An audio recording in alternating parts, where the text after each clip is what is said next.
You can sit. You don't have to like. You can come closer. I won't bite. All right. So, Mark, you remember the first question I asked you last year?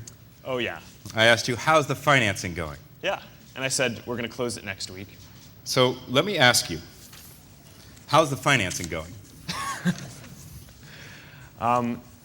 Well, I wish I could say the same thing as I said last year. So last year, we were basically right in the middle of discussing ad partnerships with a bunch of companies. And as you know, we went with Microsoft and did this advertising partnership, which has become a much broader partnership where we now work with them on other technology as well, including search, which we launched most recently. And we took an investment from them. And the terms of that were really good and really favorable to us. So what we've been doing is, as part of that round, we just have had the ability to take more money. And as time has gone on, we've considered it. It's not clear that we really need it at this point. So it's not really clear that there's going to be anything to announce. But that's basically what I think you're reading about. Trips to Dubai. I've never been to Dubai. Apparently it's nice this time of year. Well, Gideon must have told you that. That's the CFO.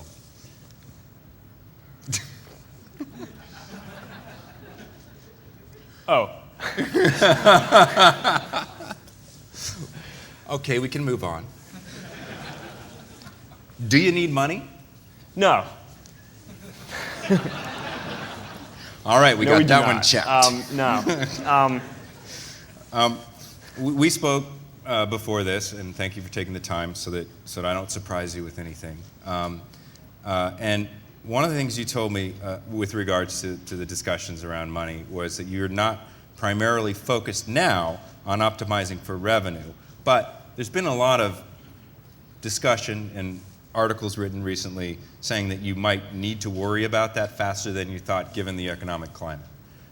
True, false? Well, here's what I'd say. So, 2008 has been a year where we've mostly focused on growing the user base. Right? We've gone from around 50 million users at the beginning of the year to now more than 100 million users. Right? It seemed like we had 100 million users a couple of months ago, and now we're already at around 125, and it's just growing really quickly. And a lot of what we've done is made it so that we can grow internationally. So there's a team at Facebook that worked on the international strategy, and basically what they did is they made it so that all the language on the site, all like 300,000 words, it's a really language-intensive site because of things like newsfeed, could just be translated by people into their native languages. And we just opened it up and made it so that people could translate it themselves. And it's just been a method that's worked extremely well. So we've started off with, we have more than 20 languages available now, and there's just a whole lot in the pipeline. But that's been, I think, by far the primary focus this year. And that's what I've been talking about a lot. And I think as I've been talking about growth and how that's just a really important strategic thing for us, we want to make it so that everyone across the world can share and connect with the people around them. One of the things that I've also said is that while we're doing this and growth is our top priority, we're not as focused on optimizing revenue. But I think in the past I've really understated that, and I think some people have taken that to mean that we don't have a revenue strategy or we're not building anything like that at all, which is actually completely wrong, right? While we're doing this, we have two very strong revenue lines, both direct and brand sales, and online sales, which the online channel we launched last November. And both are doing really well. On the direct side, we work with more than 2/3 of the top 100 advertisers in the US to have really interesting brand experiences, and we can talk about that in a bit if it's something of interest. One of the big focuses as we've grown across the world is just opening up new offices in all these different places. So we just announced we're opening one up in France. We have had one open in London for a while. We announced one in Dublin. So just kind of expand that effort. And then the other big story has been the online channel. And now we have thousands and thousands of advertisers who are just coming to the site and putting in their credit card and targeting the exact people that they want to reach, and are having pretty good results with that. So how does it break down? Can you give me a rough, is there one that's like, do you have a Popeye arm on one side like direct and kind of a 90-pound weakling arm on the other? Or is it roughly the same amount from your online versus your brand direct? So I'm not going to get into a lot of very specific numbers. But just tell me the percentages. Yeah, no, well, a percentage would be a number. What I'd say is that they're both strong and they're both growing very quickly, right? So, and they're growing in different ways. I mean, Your revenues generally are in the hundreds of millions. yeah, I mean, that's something that we've said, hundreds of millions in revenue. So let's break down then that a third line of revenue, which I'll call Microsoft. When you did the deal, it was a very big part of your revenue mix, right? Earlier on, it represented a larger portion. And what we've done as time has gone on is we've just wanted to make sure that we had a greater control over the different levers, right? So at this point, it's it's still millions of dollars, but it's a much smaller part of the revenue than either of the other two pieces. Right. Do you think Steve Ballmer's happy with the price he paid? I think the deal was about more than the investment. Right? I mean, that's the thing that everyone is focused on, but it was really a partnership where, first we were working with them on ads. Now we've worked with them on a bunch of other things, just including, contact portability between sites. Most recently, we're working with them on search. And what we found was that they've been a really good partner for us. And some people are surprised by that, but I mean, the reason is because they're in a place where they really want to try new things, right, and take an innovative approach to advertising and search and some of these markets where they're clearly not the incumbent, right? So they've been a very good partner in terms of fit for what we're trying to do, because we're also trying to build new things. And I think we're both pretty happy with the rate at which we're experimenting with new things. The investment was just something that we wanted to do in order to tie things a little bit closer together. But I think the main thing is just the products that we're building, and we just continue to roll out new things. But do you think Steve's happy with the price he paid? It's not clear that that's why they made the investment. Okay. So I think a lot of people obsess over the price. Right? I'm sorry. And no, not just you. I mean, it's something that I've had to a lot of questions about this over the last year since we did this. Well, it was $15 billion. I mean, it was a lot of money, and I think it took everybody by wow. One of the things I think that raised some concerns was how are you going to, particularly now in this economy, ever grow in and past that price? It sets a certain watermark that you don't want to have a down round. You don't want your employees feeling like I'm never going to get liquid, right? Yeah, but I mean, I don't think that taking money at a certain price necessarily sets the strategy of the company, right? I mean, when you're going out, if you're going to take an investment, you want to take it on the best terms that you can get. We felt like we got favorable terms. It was at a very good point in the market, right, in terms of just the macro economy. And it just made sense for us to do. I mean, in terms of going public, I think we've stated pretty clearly a bunch of times that we aren't planning on going public for a few years. I think that's pretty much decided for us at this point because of the macro economy. Right. But besides that, I think that doesn't change our plan in any way. And I don't think that we don't feel any type of pressure to live up to $15 billion. I mean, obviously we want to do the best that we can do, and we believe that we're going to build a really good business. If we can succeed in making it so that everyone across the world, or even a very large percentage of people, are using Facebook and all of the different applications in the development community to share information and connect with the people around them, then that's a really powerful change in the world. And we think that we can couple that with just building a really good business around that. But I mean, on a day-to-day basis, there really is no thought into, okay, we need to do this to justify a $15 billion valuation. And I think that there's been a lot of attention around that. But I mean, as a private company, the day-to-day valuation is just something that we have the benefit of not having to worry about the oscillations of, especially in an economy like this, where I think it's a really difficult thing for larger public companies, that and their employees. Oh no, Jerry seemed to think it was a piece of cake yesterday. Well, not just Yahoo. I mean, I think all these companies, right? I mean, there are tons of companies where the stock is down, whatever it is, 50% this year. Well, and it's just, I didn't really rib Paul Otellini this morning, but his stock is down from 28 to about 16. So it's not easy anywhere right now, that's for sure. Can you remind people how many people work at Facebook? Sure. I mean, it's a bit more than 700 at this point. And the breakdown is For whatever reason, I just assumed that you guys had been hiring like mad and you were like in the thousands. What are the plans this year? Do you have a hiring freeze on? No. I mean, we're really continually hiring really good people. So I mean, I think the key emphasis for us at this point is just hiring really great technical people, right? I mean, that's always the most important thing. So engineers, great folks in tech ops, great designers, product managers. I mean, the people who are building things, right, who are going to help us continue to grow and build just the different user products and the different revenue products and the platform products that we need. That's the core. And I mean, we're also really aggressively expanding the sales effort, especially internationally. And I mean, the strategy there has basically been first grow in a market, then if we're succeeding there, and a lot of people are using the site to share information, there's a good ecosystem around it, then we'll kind of go in afterwards and we'll couple that with having a sales office where we can then sell things. And I mean, that's been a different strategy than other folks. I mean, some companies have put a sales office in before, and sometimes that's worked or not. But I mean, we're basically, I mean, there are countries now where, take France, for example. I was just visiting. It's really exciting there because it's around, 7% of the population is on Facebook, and it's kind of at this inflection point where you could really see that if it continues growing at the rate, then the next time I go back, maybe in a year or so, it could be like 25 or 30% of the population. And so so we figured that was a good time to get started with an office there, and good expansion there. But I mean, so those two areas are the main places that we're hiring. We should But I hook mean, you but up we're with really Lance careful. Armstrong, and maybe you guys can conquer France together. 'Cause Yeah, but I don't buy it. let's talk about Connect, Facebook Connect. It was announced. It's been announced for a while. You're in a sort of period of working with partners in sort of closed, and it's going to be open soon. Yeah, and we just announced that anyone can now apply. So we basically had the closed beta, and now we're opening it up, and then we're working towards the fully open release.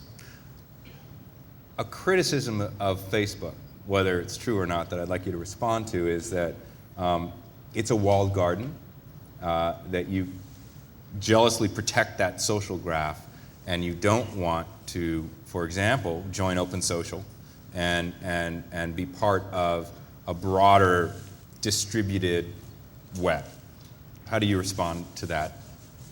Well, I guess the main thing that I would say is that there's this very clear transition that normally happens from closed systems to open systems, right? So in a mature environment, I think a lot of these technical systems end up being pretty open, but they also need to start somewhere, right? So I mean, I think we've taken really big steps in terms of opening up the industry, right? I mean, we were the first ones to launch we launched Facebook Platform, which was kind of the first social platform, and kind of spawned all this development. And then, I mean, some of the other initiatives that Google has had and that others have had are really good, and I think they're really interesting.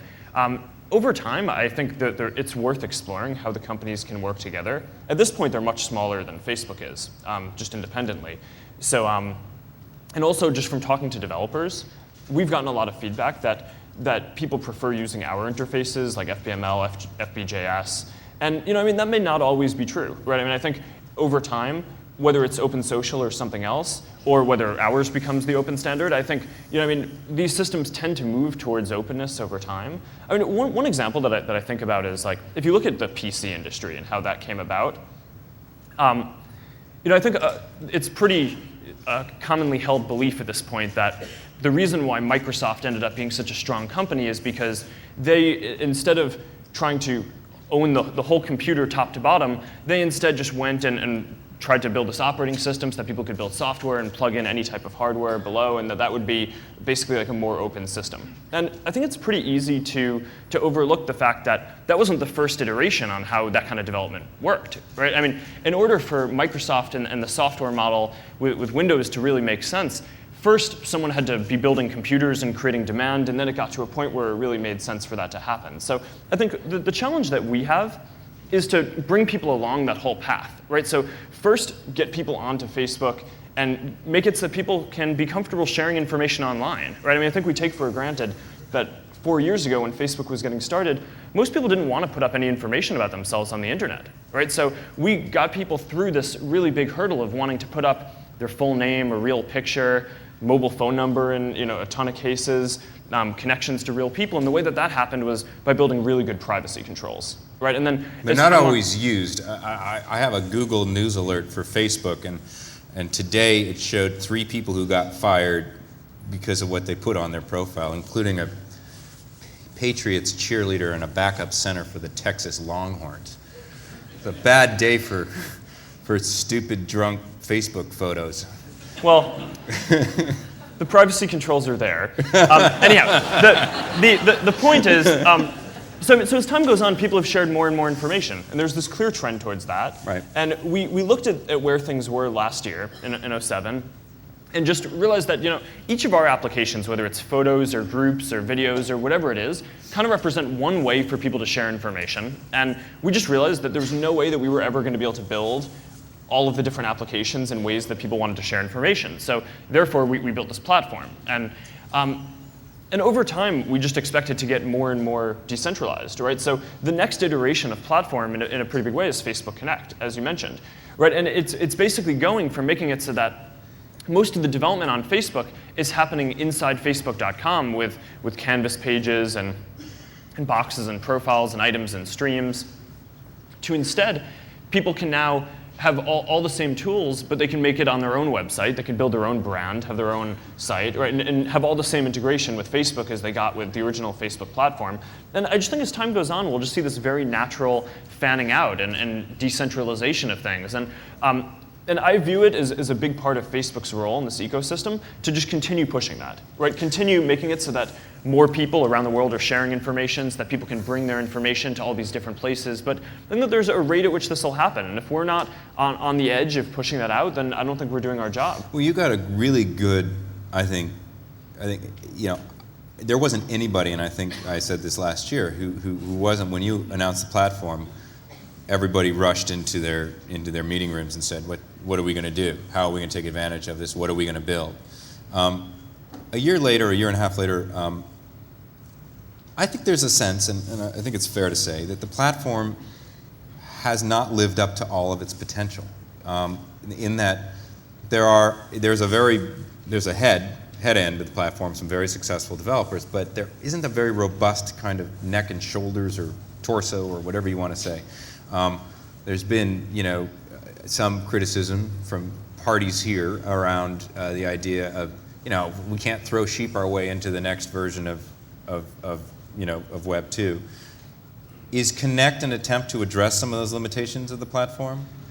Well, I think we made a number of changes earlier in the year and Connect that I think are just important evolutions, right? So for a number of reasons, in the first design of the site and with platform, what we basically did was published a lot of information about people who were adding different applications, just once, right? And what that did is it kind of skewed the incentives in the ecosystem towards application developers trying to get people to add their application instead of actually trying to build applications that created a lot of active engagement and sharing, right? So you get this dynamic where there would be a lot of applications that people got to add themselves once, and then the box would just be in the person's profile for a long time, basically acting as an advertisement for that application forever. So what we did was we changed the whole model so it's more feed-based now, right? So now the amount of distribution that an application gets is directly proportional to the amount of engagement that it's creating and information that it's helping people share. And what that basically did was it took this set of applications that were out there, and it made the ones that were creating a lot of active engagement and sharing grow at a much faster rate and just have a lot more success. And there are a number of examples out there that are pretty clear to see. Right? Well, what are the ones that you could give us 3 or 4 that you think are good examples? Well, I think recently, just with the election, I mean, what's happened with causes is is a really interesting example of just how they were using status and streams. Yeah. Oh yeah, no, I think it's growing at hundreds of thousands of people a day. But I mean, the flip side of that is also, frankly, that a lot of applications that were being developed that weren't using Facebook in a social way and were really just using it to get boxes in people's profiles, those have seen a decline in growth. And I mean, when we were going into making those changes, we knew that, and we made a conscious decision that this would be a better ecosystem that we wanted, that we thought we were moving towards, and we just realized that we kind of had set up platform in a way that we knew we were going to have to iterate, and we just decided to make that change. Facebook Connect, I think, is a really important change as well, right? So what that is instead of being anything involving really user interface, right, around boxes or Canvas pages, it's people can make their own websites completely, and it's basically people can now use their Facebook identity and connections and bring their friends along with them, as well as any content they have on Facebook to any other site, right? So that is a somewhat different approach, in that it eliminates all the other thing, the other parts that were there, and just makes it so that it's inherently making a site social to now plug into Facebook Connect. So we think that that the partners that are working with us on Connect are going to be very rich applications. And I mean, we took a slightly slower ramp-up period with the closed beta that we've had just to confirm that, just because we were completely blown away by the adoption of Facebook platform in 2007. Right? I mean, the fact that we launched it and within a week there were applications that had millions of users, and within months there were hundreds of thousands of developers were really humbling to watch. But it also, we learned from that we want to do stuff in a slightly more controlled way, just so we don't have to make these painful changes that often. And I think our hypotheses for how Facebook Connect to play out seem to be going pretty well. How do you and your partners make money with Facebook Connect? Well, it's not a very direct thing. So I guess what I'd say is, like, for the first version, there isn't anything necessarily associated with it that's going to be revenue generating. Although there are clear derivative effects where if people are using their Facebook account and friends and information all over the web, then there's also a clear correlation with how much they're using Facebook. And the whole model is ad driven, right? So just like with Facebook platform, there's the question of how are we going to make money, how are people going to make money? I mean, the model there was we didn't provide any proactive tools. We figured that the ecosystem would, and it did. But also, we made it wide open so that people could run their own ads or have payments or do whatever they wanted. And we also just put an ad there, and we made money off of that. So we make money just depending on how people are using the site and engaging with it and sharing information. And I think the same is going to be true here. Let's talk about the online ad piece. It was a year ago that you rolled it out. Engagement ads, right? And I think now most of us in this room who are on Facebook, how many people, everybody raise your hand, you're on Facebook. I'm assuming that it's, yeah, there we go. I'm just checking. By the way, raise your hand if you're on Twitter. Is Twitter just a feature of Facebook? Oh, that's tough. I mean, I think they're doing really good stuff. I'm really impressed by what they've done. And? Is it a feature? I mean, I think that they're building something pretty cool. Okay. Yeah, I mean, is there a build-by spreadsheet in Gideon's office around Twitter? A build-by spreadsheet? I don't think the CFO makes analyses of building stuff. Okay, all right. We're a building-driven company. Help me out. Whose office is that in? But we don't have, it's an open floor plan. So I mean, I think what I'd say is, I mean, we have status updates and wall posts and these types of things too. I think that they've done a really good job of making it's a very elegant model. When am I going to see? Is Twitter one of your partners for Facebook Connect? Yeah. Awesome. Let's move on. Let's get back to the engagement ads. So most of us are probably now used to seeing our friends show up in the ads on the left or the right, and someone endorsed this or someone bought that. Is that the model, or where is it going to go, and how are marketers responding to that, and what kind of marketers are they, right? Are they the little guys, like what happened with AdSense, where it was just this boom in small business, and then the big guys came in later, or who are the advertisers that are drawn to this, and how's the community responding to it? So the ones that we're mainly working with now, this is more on the brand side for this point, and I mean the ads perform pretty well, but it's it's also really early. So we have the second iteration right now where we basically launched last November this the online channel, right, and the first version of engagement and social ads. And now we basically the ads that you're pointing out on the homepage are the second iteration of engagement ads, which I mean they have something built into them right there for people to share information or pass something along. And I mean it's a really big jump off of where we were before. And I mean the basic reasoning behind it and the thinking is, advertising on the web and in social environments is less about just hitting someone with a message and more about just a two-way dialogue and engagement, or a multi-way dialogue, right? So when people come to Facebook, they're not necessarily going just to see some message or see some news. What they want to see is what's going on with their friends and the people that they care about and the people that they're subscribing to. So when someone sees an advertisement or a piece of content, take for example a movie trailer, and they see a friend who's commented on it and has either said that they want to go to the movie or they find it interesting, or even something interesting that they found about it, even if it was negative, that makes it so that people are way more likely to engage with that ad, right? So we've seen just a number of interesting examples of this. I mean, there's a lot of stuff that we've done with entertainment. Yesterday, there was a really interesting example that we did with the New York Times on the election, where they basically had this engagement ad around the headline for Obama wins the election, and they made it so that people could pass that along as a gift and a piece of content, and more than 200,000 people did that in the day. And a lot of people can also, I mean, companies and users can make these pages, right, which are basically ways to engage with people on the site, and that's free.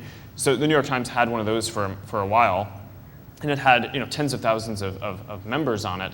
But just having this ad for one day alone more than tripled the membership of that, and got a lot of different conversations going on different videos they had. So it was, and I think that it was a really interesting case for them where they got a lot of benefits. We have a lot to talk about and not a lot of time. Guys, if you want to start coming up to ask Mark a question or two, please do. I want to ask you about something that's come up over and over in the last couple of days, which is Facebook being banned by enterprises. We had the CIO of the Army saying that Facebook was a problem for the Army because, of course, everybody generally in the Army is young and they want to be on their Facebook accounts, but there are issues with that, any number of issues with that. And Paul Otellini showed a very interesting enterprise application that looked a lot like Facebook. But he said it doesn't have the security or the firewall understandings of firewall. There's just all sorts of stuff that makes Facebook not good for like Intel to use as an internal group platform for Intel employees, for example. What do you make of that market, and are you addressing that? So are you concerned about that? So we've actually seen anecdotally a trend in the other direction, right? So there are industries like the banking industry, for example, where they have to really closely monitor any communication that employees make. So originally their take was just block Facebook completely, right? Because it's this communication thing. And now, anecdotally, what we've heard is that a lot of people at those companies, instead what they're doing is they're making it so people can use Facebook, but then anything that's direct communication, whether it's chat or inbox, then that you can't do at work. But they've moved in the direction of making it so that people can actually use Facebook at work. And I think that's because a lot of people are seeing that it's just really valuable to have this kind of communication between people. There are even these examples where a lot of folks are either making people take time out or encouraging whole divisions of companies to get on Facebook and interact in that way. And it's not really that surprising. So at Facebook, we have a lot of internal tools that we use to communicate inside the company. And rather than like traditional enterprise tools that are pretty hierarchical, kind of you force people to fill out different things about like projects they're working on or whatever it is.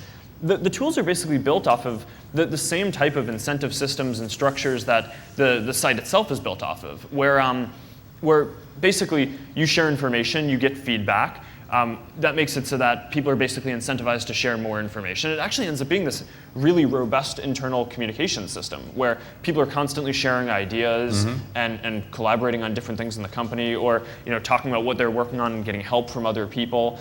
And to me, Facebook right now isn't an enterprise company, and we don't have direct plans to get into any of that stuff anytime soon. But just seeing that as a prototype and just a case of how that stuff is working just really gives me a lot of confidence that someone will build something really good in this space. I have one more question, then we'll go to questions here. And this has to it's sort of, I'm going to attempt to wrap all of it in one. We talked about your engagement ads. We talked about Connect and the idea of exporting a feed of your social graph and your actions and content on Facebook out into the world and creating applications around that. If I'm Google, I'd love to check that out. I'd love to get a feed. As a matter of fact, I'd love to encourage everyone at Google to take my Facebook graph so that I can make AdSense for Facebook. Is this why you're not doing Open Social? Wait, I'm not sure I understand. I just think, there's a chess game going on right now, is there not? I think people make this out to be something way more dramatic than it is. Well, that's my job. We are on stage. Fair enough. Yeah, so what I'd say is I don't think that anything is motivated by that, right? And I think it's really easy to see, to kind of point to different moves that the companies make and think that it's that. But there are really complex challenges around either privacy on the one hand, making it so that the two platforms can interoperate, and just the willingness for the two companies to do that, and kind of move in a common direction over time. And I expect that a lot of these problems will be solved over time, but I also wouldn't trivialize them, right? So I think there's just a lot going on, and I would expect that over time, we definitely see this very clear trend of people sharing way more information online, and people sharing more information openly with more people. And I believe that we'll get to this point where the majority of people are comfortable sharing a lot of information pretty openly with large sets of people, and then you can have public streams and things like that. And and I think as Facebook has kind of gone and developed over the years, we've definitely moved in that direction more. But it's also built around this core of people being able to control exactly who they're sharing information with, and that's going to be an important thing. Then on the platform side, I think it's really early, right? I think platforms like this take years or decades to even develop, and I think what they're doing is really cool. I think what we're doing at this point is much bigger, and from the feedback that we've gotten, people prefer a lot of the interfaces that we have. But I mean, I think that I'm not necessarily saying that as time goes on we wouldn't want to work with them, and I don't think that they necessarily don't want to work with us. So I think it's an exciting area that's developing, and I think we'll just have to see how it plays out. Yeah, well, we'll be watching. Question over here. Hi, thank you so much for coming. And my name is Valentina. I'm with Thoughts.com. My question was, when you came, you started talking about how you guys are planning on going to different languages and everything else. I was wondering, in the future, do you guys have a plan for retention of members? Well, this has always been one of the interesting stats about Facebook, is that out of all the active users, right, which the vast majority of people who are on Facebook are active, which the stats that we give are active users, so people who are using it within 30 days. And then we've always had this pretty amazing stat where around 50% of the users are active every day. So we don't do anything specifically to focus on like getting people back to the site. What we do is just build a product that helps people share information and connect with people. And the belief is that that's such a strong trend that's happening in the world, and it's kind of been playing out over the last any number of years and just going to continue going on in the future, that if we continue building stuff that basically makes it easier for people to share information, a platform that makes it so that people can share information in all the different ways that they want, on any device that they want, with exactly the audiences that they want, and there's a lot of development that needs to happen in all of those places, then I would expect that next year people will share twice as much information as they are this year, and then the year after that they'll share twice as much information as they are next year. And and that just means that people are using Facebook and applications in the ecosystem more and more, right? And maybe like less of that will be on Facebook.com, and more of it will be on mobile phones or on other sites or things like that. But I think as long as the stream of information is just constantly increasing, and we're doing our job and our role in kind of like pushing that forward, then I think that that's just been the best strategy for us. Okay, we have time for one more. Glad it's me. Hi. My name is Moya, and I'd like to ask something about something that's really incredibly current and relevant for us right now that I'm struggling with. We, speaking of causes and elections and stuff like that, created a huge presence on Facebook with a page around a political topic, a ballot initiative, Proposition 8. And it grew to be 140,000 members, and it's just a huge adoption. Now the election is done, proposition is over. We have to figure out what to do. And so my question is, do you see pages end of life or morph or change? I mean, people change, but they change their faces. But we have to figure out how to keep the community or change it. So I'd like your opinion. Well, I think we've seen a lot of examples on Facebook of people organizing just interesting movements for things that they want, right? And there's a lot of just casual social use of people staying connected with their friends and family. And then there are really interesting examples of when people organize just really large-scale protests or things like that. I'm not saying that this is a protest, but I think just organizing large amounts of people, whether it's in the causes application or if it's groups. There are also pages. And I think a lot of people have used these things very successfully, whether it's to try to overthrow different regimes or to try to lobby a company against some policy that they don't like. And I think people have had pretty varying success with these. And some have been just phenomenally successful. And And so I think that the tools are definitely there to do something like this. Yeah, don't stop working on that. That sucked. Well, Prop 8 was a... Yeah. And by the way, Facebook was a big supporter of the No on 8, so thank you for that. Not that I'm getting political or anything, but hell, it's the season. We're out of time. My own people are yanking me. So, Mark,